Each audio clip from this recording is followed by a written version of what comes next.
Hello there, it's me, Shelley Knight, positive changes expert, author and podcast host, but also a mum of four. Just wanted to come on and share with you my latest blog about our children transitioning from primary school to secondary school. The world's been a bit mad this year and last, and there are no transition days, so I thought I'd come on and share what to do or not do based on my experience when our little year sixes transit into year seven. So here we go, here's my latest blog. The transition from primary school to secondary school has always been such a monumental milestone in a child's and parent's life, as they begin to transition from childhood to adulthood whilst in the secondary school setting. There are usually resources in place to take the transition into a smoother and less daunting affair, but with lockdown restrictions extended, transition days or weeks, and on-site visits all pulled, along with my daughter's confidence, I thought I'd come on and help you. I figured out it's not just our household affected by these changes, and I wanted to share what worked and didn't work when our eldest son started secondary school. First point, get secondary savvy. Transition days have always varied in their delivery from school to school, and this year there are no transition days, so it's over to you. Previously, we could have met the tutors, visited the building, tried on the uniforms, chatted with other parents and attended meetings galore. But this year, it is time to play detective and source out as much information as humanly possible.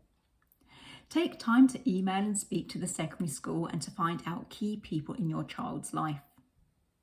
One of the biggest challenges and changes between primary school and secondary school is how we go from one class teacher for everything to a different teacher per subject. Do not be afraid to ask, who's the head of year? Who's the assistant head of year? Form tutor, pastoral care teams, SEND team, and any other role that's significant to your child's needs. Keep asking.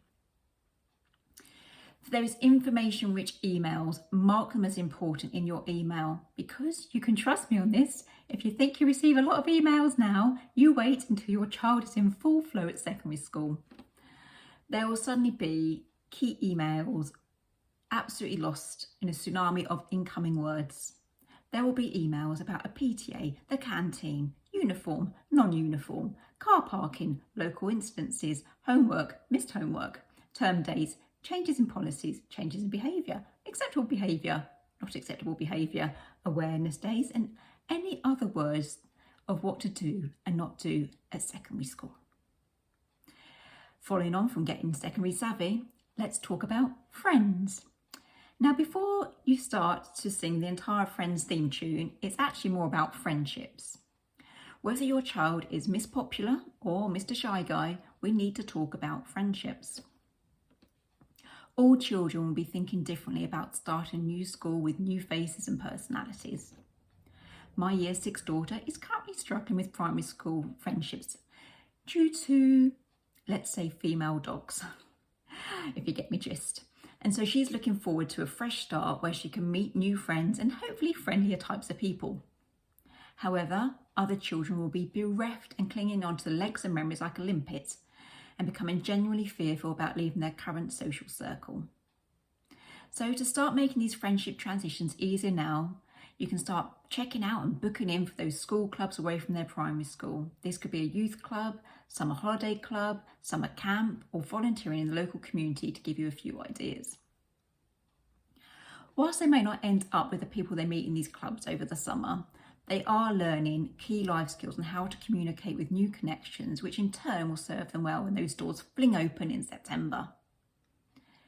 Speaking of September, if your child is still in the limpet mindset of clinging on, do start to have those conversations around meeting and greeting lots of people in those initial weeks rather than hunting out that one BFF, which can then lead to isolation in the long term if that friendship doesn't work out or if subject means they are not together for the majority of the day.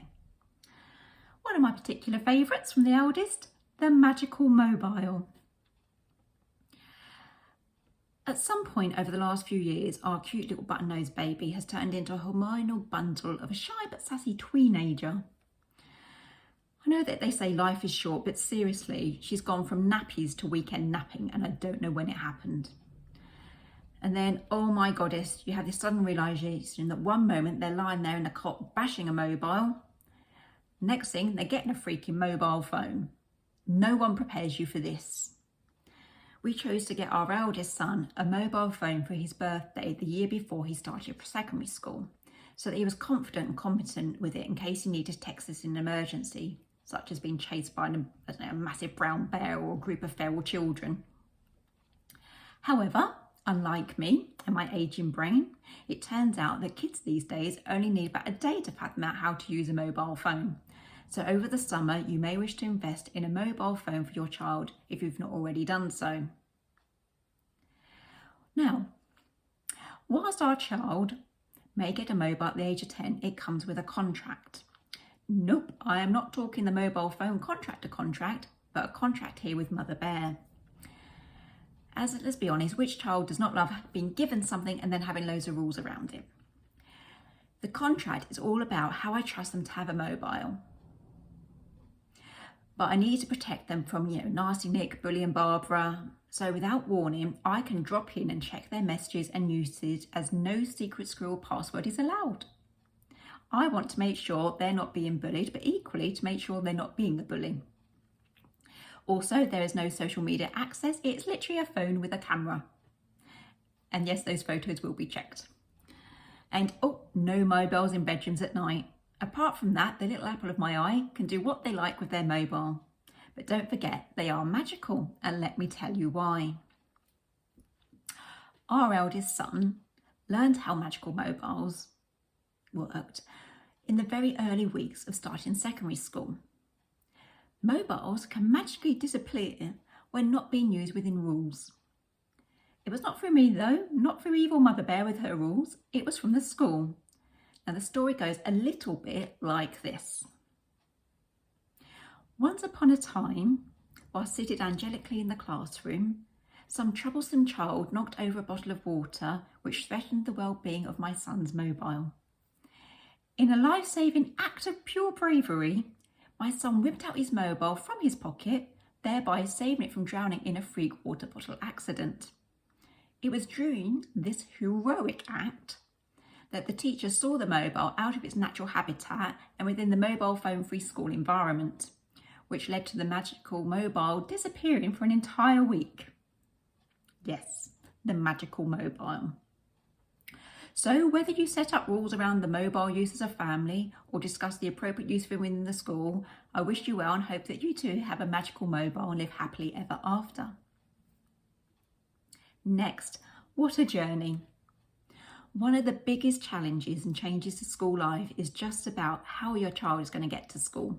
Maybe some of you are still delivering, but for many of us, we need them to, spread their wings and use their feet and let them get their own way there, whether it's by foot or public transport. Now, how I never got done for stalking, I do not know. I'm just grateful I did not. I used to get my son to walk the way to school over the summer holidays, and then I would follow behind him like some covert ninja. He felt confident to be out on his own, and I felt happy-ish to be following behind, taking school notes on how he could improve his non-verbal communication skills, such as shoulders back, head higher, and a confident stride, rather than a petrified, cowering sloth en route to his demise. Now, we have an all shy daughter. The current Year 6 child was actually faring better in terms of confidence in walking to school though. This was one of those sacred positives in all things transitional.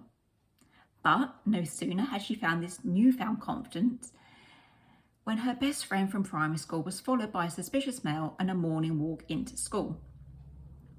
This resulted in the school doing an impromptu stranger danger lecture, which put the fear of God in our daughter, fear of God in, and a hell of a load of tears out. Now, I once studied criminology at night school, so I thought I would reassure and dazzle her with the fact that actually most attacks and kidnappings happen by someone you know, almost 95% of the time, in case you're wondering. So the stranger danger was the least of her worries, because you're most likely to get attacked by someone who knows you. According to my wide-eyed and slightly shocked-looking husband, these were not the words my daughter needed to hear. So find your own words just to reassure them about safety and being aware of their surroundings. Don't forget, hold on to that magical disappearing mobile for as much as possible. Leading on from stranger danger, and 95% of attacks being from people you know, the next one is sleep my pretty. Whether your little ones are anxious or excited, sleep patterns go all over the place during the summer holidays. The lighter nights and lack of routine only add to the emotional time. I know it's easy to choose your battles and let them stay up for that little bit longer and that little quiet life for yourself, but good sleep really helps with the emotions and transitioning back into school life.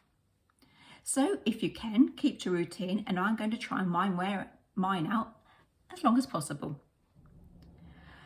So for our primary and secondary age children, I am actually booking a week of summer holiday clubs for the week before the school reopens. This is not because I've had enough of them by then, although it's a risk, but it's because I want to ease them back into that morning routine of getting up and dressed, grabbing that packed lunch, getting their brain working between 9 and 3 like it would on a school day. It also means we can reclaim those early to bed, early to rise normality. And let's face it, we will need it as much as they do after the summer break, or summer breakdown, whichever you prefer to know as. Next up, having worn them out, let's get them independent. This is such a big change we've already seen with the multiple teachers and classrooms, forming friendships, commuting to school. These little offsprings of ours are about to spring off into new directions and ways as independence takes on a steep learning curve.